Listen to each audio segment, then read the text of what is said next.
All right, so growth and decay.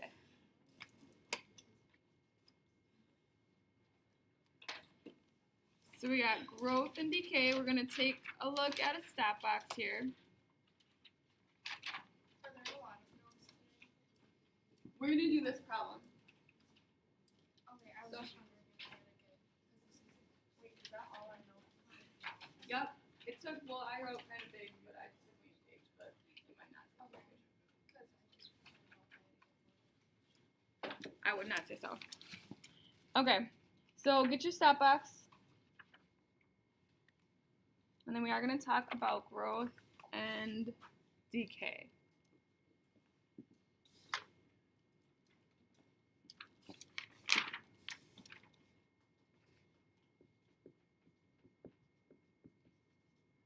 Are you ready to go? So just a couple of things just to kind of get us thinking about some of these applications of what we're doing here with exponential equations is that we can create equations that model different situations like populations of animals and people and bacteria. They usually grow in an exponential way. So we can have these exponential functions and equations that represent that type of situation. We can also represent a decay, so things like radioactive substances and items that depreciate in value usually decay exponentially. So we can use the skills that we already have to solve some of these problems and figure out what the relationship will be. What will that look like? We can do some graphing, which you're kind of exploring in your 3F exploration or investigation. And we can find some values. And so what we're going to do, I don't know if you've noticed, but in your textbook there are like opening problems. There will be some times in the future where we'll actually ask you to do the opening problem, but today we're going to do the opening problem together. So it's on page 82. Again, if you want to follow along in your textbook, it will be on page 82. And we're going to take a look at this. So it says the interior of a freezer has a temperature of negative 10 degrees Celsius. When a packet of peas is placed in the freezer, its temperature after t minutes is given by this function t of t. It equals negative 10 plus 32 times 2 to the negative 0.2 t. So what's happening is once we place the peas in this freezer, it's going to get colder exponentially. And so we can model that situation and we can find different temperatures after a certain amount of minutes. We can actually sketch this graph as well. We're going to focus on A and B. I don't think we're going to do C.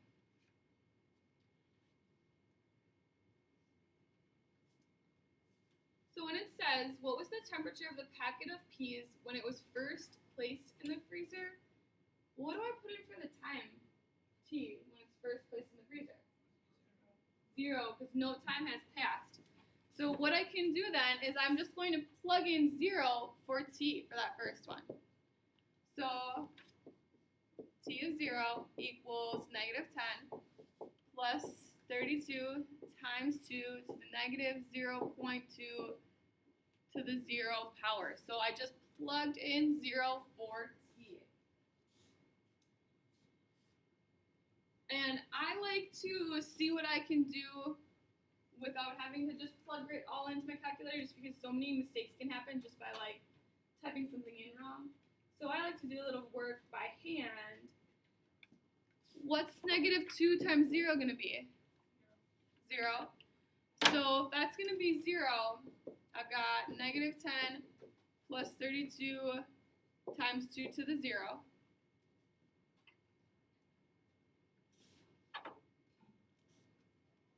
And then what do we get?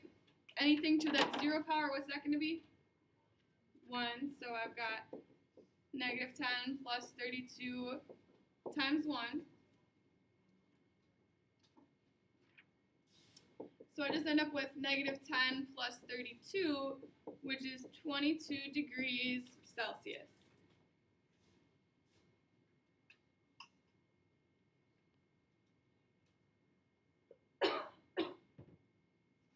I know that can be a little bit tricky knowing to plug in 0. And again, I'm not saying don't use your calculators, but I know that mistakes can happen just by plugging stuff in. So I like to show some work to see where I'm going with that. Any questions? Any concerns? What do we got? All right, I'm just going to kind of jot this up here. So we'll come back to that. So T of 0 was 22. All right, so then the next part that I've got is after 5 minutes. So what happens if 5 minutes has passed? So I'm using the same formula, but instead I have to plug 5 in for t. So I have negative 0.2 times 5.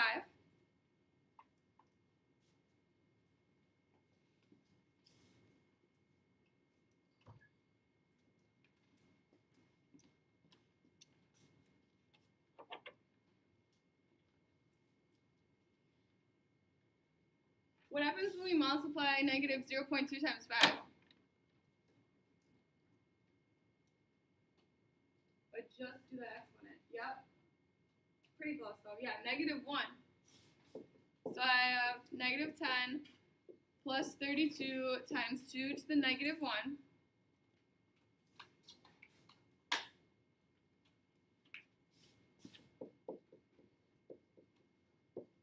Now, 2 to the negative first power, I know if I would get rid of that power, it would become a fraction.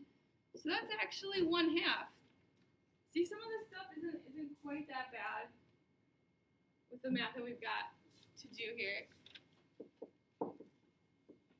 So half of 32 is 16.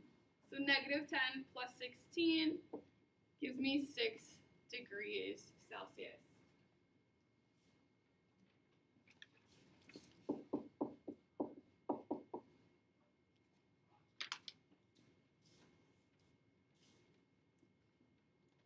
Okay, how do you guys feel about this stuff? Fantastic? How about you guys try the next two? So plug in after 10 minutes and after 15 minutes. And let's see what you guys got.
looks like most people are done with, after 10 minutes, that comes out to negative 2 degrees.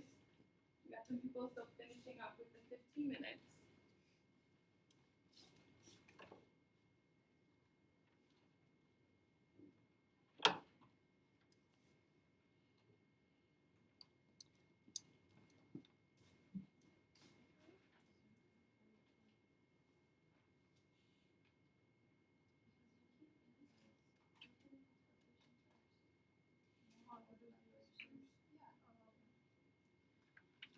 It looks like when I go around, most people got T of 15 equals negative 6.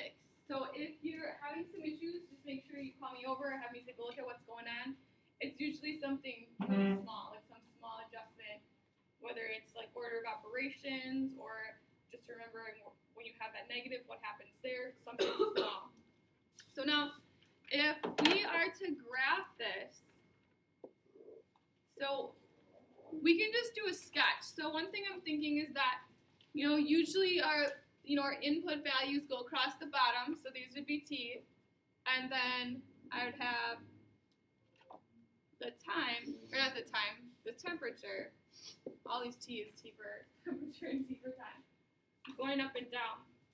And so looking at this, I've got a high temp of 22. So right now I've got a low temp of 26. So I think I'm going to change this line just a little bit so that I can get some negatives in here. So let's say that this is 0 here. And that's our time. Even if I just estimate 10, 20, negative 10, about that, I can estimate some of these different points. And let's just go ahead. And since we're going by fives mostly, we can do 5, 10, 15. So at 0 degrees, we're up at about 22. 5 degrees is at 6, so it looks like about there. 10 degrees, I'm at negative 2. 50 degrees at about negative 6. So we can kind of sketch this line. So we didn't really talk too much about this. Would you guys say this is growth or decay? Yeah, decay because it's going down. So usually when our exponents are negative, like we got this negative 2 going on up there, we're going to see a decay going down.